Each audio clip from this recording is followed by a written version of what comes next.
नारद जी जब निराश होकर आगे जाते हैं तो एक जगह थक हार के बैठ जाते हैं कि मुझे कोई सत्कर्म के बारे में क्यों नहीं बता रहा। तो तभी उनके चार भाई जो ऋषि ब्रह्मा जी के पुत्र जो चार थे, सनक, सनातन, सनंत और सनकादिक कुमार, ये चार कुमार होते हैं जो नारद जी के ही भाई होते हैं। तो वो वहां से निकलते हैं तो वो देखते हैं कि आज नारद जी बड़े निराश हैं, ऐसा क्या हुआ है। तो वो नारद जी के पास आके पूछते हैं कि आज तो हम लोग तो भक्ति करने वाले हैं, हम तो मोह माया से दूर हैं, हमें किसी चीज की चिंता नहीं है, तो आप निराश क्यों हैं आज। तो ये सुनते तो कहते हैं कि आज मैं निराश हूँ क्योंकि मुझे कोई सत्कर्म के बारे में नहीं बता रहा। मैं कई संतों से, बड़े बड़े गुरुओं के पास जाके आ गया पर किसी ने नहीं बताया। तुम ही मेरी इस दुविधा का निवारण करो। तो वो चारों कहते हैं कि अच्छा ये बात है। तो फिर वो चारों भाई उनको कहते हैं कि सत्कर्म श्रीमद् भागवत पुराण को ही सत्कर्म कहा गया है। बोलो श्रीमद् भागवत पुराण की जय हो। तो इस प्रकार नारद जी को श्रीमद् भागवत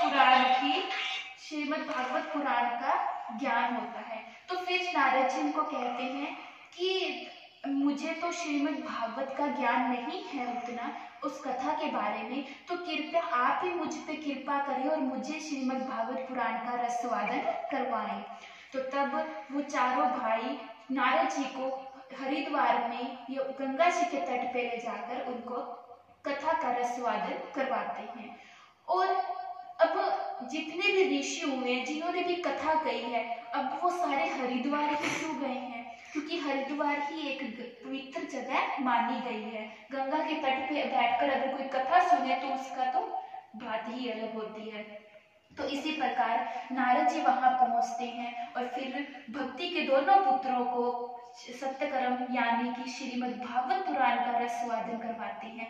और जब रसवादन करवाते हैं और दोनों पुत्र उनके जीवित हो जाते हैं और यह देख के भक्ति भी खुश हो जाती है। और तभी नारद जी कहते हैं कि भक्ति से कि बता तुझे क्या चाहिए, मैं तुझे कुछ देना चाहता हूँ। तो भक्ति कहती है कि अगर आप मुझे देना चाहते हैं तो आप ऐसे कीजिए, जब भी कोई कथा में जो भी भक्त कथा सुनने आएंगे, जो भी श्रोता आएंगे, तो उनके हृदय में मुझे जगह दीजिए। तो इसीलिए कहते हैं कि जितने भी श्रोता आते हैं उन सब में भक्ति का वास होता है, क्योंकि बिना भक्ति के कोई भी कथा सुनने नहीं आता।